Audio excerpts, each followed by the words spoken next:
هناكل منها كده.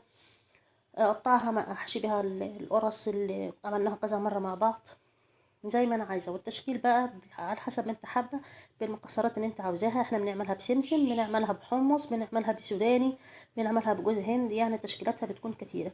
وطعمها بقى مش عايزه اقول لكم والله طعمها بيبقى جميل قوي. انا عملت معاكم بالسمسم وعملت معاكم بالحمص، هعمل كمان بجوز الهند، مش متوفر عندي سوداني. برضو احنا بنحمص السوداني وبنقشره وبنكسره قطع صغيره كده وبنعمله بنفس الشكل، بتكون زي الحمص كده، بس طبعا الطعم بيختلف. وزي ما بقول لكم انا بشيلها عندي في الفريزر، بتفضل عندي من السنه للسنه، ما فيش اي مشكله. بس الطعم بقى ما شاء الله. يا ريت لو وصلتوا معايا في الفيديو لحد هنا تدعموني باللايك والسبسكرايب.